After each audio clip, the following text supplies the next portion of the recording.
கடந்த 2020ஆம் ஆண்டு முதல் உலகெங்கும் ஏவியன் இன்ஃப்ளூயன்சா ஏ எனப்படும் H5N1 என்ற வைரஸ் பறவைகள், விலங்குகளிடையே பரவி வருகிறது. கிளி, புறா, கோழி, வான்கோழி, வாத்து உள்ளிட்டவைகளை வளர்ப்பதன் மூலம் மனிதர்களுக்கும் இந்த வைரஸ் பரவக்கூடியதாகும். சில மாதங்களுக்கு முன்பு ஆந்திர மாநிலத்தில் பறவை காய்ச்சல் பரவிய நிலையில் தமிழக ஆந்திர எல்லைகளில் பாதுகாப்புகள் பலப்படுத்தப்பட்டன. இந்த நிலையில் தற்போது பறவை காய்ச்சல் கேரளாவிலும் பரவி இருப்பதாக பகீர் தகவல்கள் வெளியானது. இதன் காரணமாக தமிழகத்தில் கோவை, கன்னியாகுமரி, தென்காசி, தேனி, கிருஷ்ணகிரி உள்ளிட்ட 6 எல்லையோர பகுதிகளில் பொது சுகாதாரத்துறையினர் தீவிரமாக கண்காணித்து வருகின்றனர். வெளி மாநிலங்களில் இருந்து கோழிகள் உள்ளிட்ட பறவைகள் கொண்டுவரப்படும் வாகனங்கள் கிருமி நாசினி தெளிக்கப்பட்ட பிறகே தமிழ்நாட்டிற்குள் அனுமதிக்கப்படுகிறது.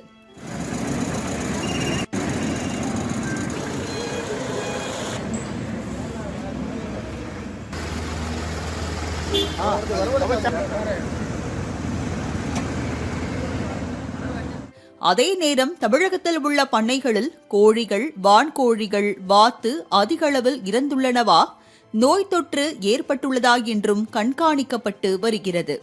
மேலும் நீர்நிலைகளில் உள்ள பறவைகளின் மாதிரிகளும் சேகரிக்கப்பட்டு வருவதாகவும் விளக்கம் அளித்துள்ளார் பொது சுகாதாரத்துறை இயக்குநரான செல்வ விநாயகம். இப்போ இருக்க எல்லா இந்த பண்ணைகளில் அவங்களோட டீம் ஃபுல்லாகவே அவேர்டாக இருக்காங்க.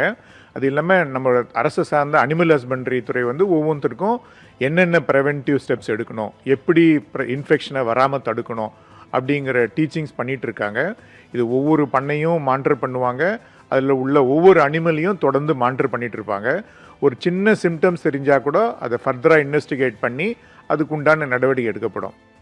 தற்போது ஆந்திரா, கேரளா மாநிலங்களில்தான் இந்த பறவை காய்ச்சல் பரவி வருகிறது என்றாலும் தமிழ்நாட்டில் அனைவரும் இதனை கருத்தில் கொண்டு எச்சரிக்கையாக இருக்குமாறு சுகாதாரத்துறை சார்பில் அறிவுறுத்தப்பட்டுள்ளது. இப்போதைக்கு நம்ம பண்றது என்னன்னா, ஏதாவது இன்ஃபெக்டட் ப்ராடக்ட் வருதா, அந்த வெஹிக்கிளில் ஏதாவது எடுத்து போனதுக்கான இன்ஃபெக்ஷன் இருந்தால் அதை அழிக்கிறோம். இதுதான் மெயினாக பண்ணுறது. இந்த ஃபீவர் மாதிரி சிம்டம்ஸ் ஏதாவது ரிப்போர்ட் ஆச்சுன்னா அது ஹியூமன் பீயிங்கில் உள்ள கேசஸ், அதுக்கு அடுத்த லெவலில் ஆண்டிகேஷன். இப்போதைக்கு அனிமல் மட்டும் வாட்ச் பண்ணுவோம். அனிமல்னா பேர்டோட சேர்த்து அதில் இன்ஃபெக்ஷன் வந்தால் தான் அடுத்த நடவடிக்கை நடக்கும். சளி, தொண்டை வலி, தசைவலி, கடுமையான வயிற்றுப்போக்கு, மூச்சு விடுவதில் சிரமம், இருமல், லேசான காய்ச்சல் போன்றவை இருந்தால் உடனடியாக மருத்துவரை அணுக வேண்டும் என எச்சரிக்கை விடுக்கப்பட்டுள்ளது. பறவை காய்ச்சல் சாதாரண ஃப்ளூ ஃபீவர் மாதிரி தான் இருக்கும். காய்ச்சல், தலைவலி, உடம்பு வலி, இரும்பல், சளி இது மாதிரி தான் இருக்கும்.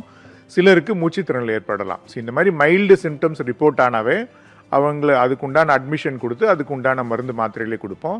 ஏற்கனவே சொன்ன மாதிரி கீமோப்ரஃபிலாக்சிஸ் இருக்குது. அதாவது இந்த ரிஸ்க் கேட்டகரி அதை ஹேண்டில் பண்ணுறவங்களுக்கு நம்ம அந்த ரிஸ்க்கை கேட்டகரைஸ் பண்ணி அதுக்கு உண்டான மாத்திரைகளும் நமக்கு அவங்களுக்கு கொடுத்து வராமலும் நம்மளால் தடுக்க முடியும்.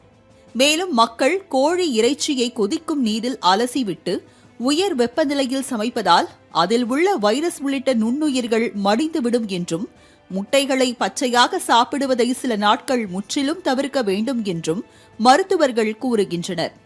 பறவை காய்ச்சல் பரவுவதன் காரணமாக தமிழகத்தில் கோழி, வான்கோழி மற்றும் முட்டை விற்பனை வெகுவாக குறைந்தது.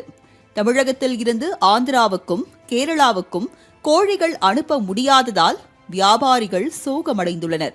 மாலை முரசு செய்திகளுக்காக ஒளிப்பதிவாளர் நாகார்ஜுன், சரவணனுடன் செய்தியாளர் செலினா.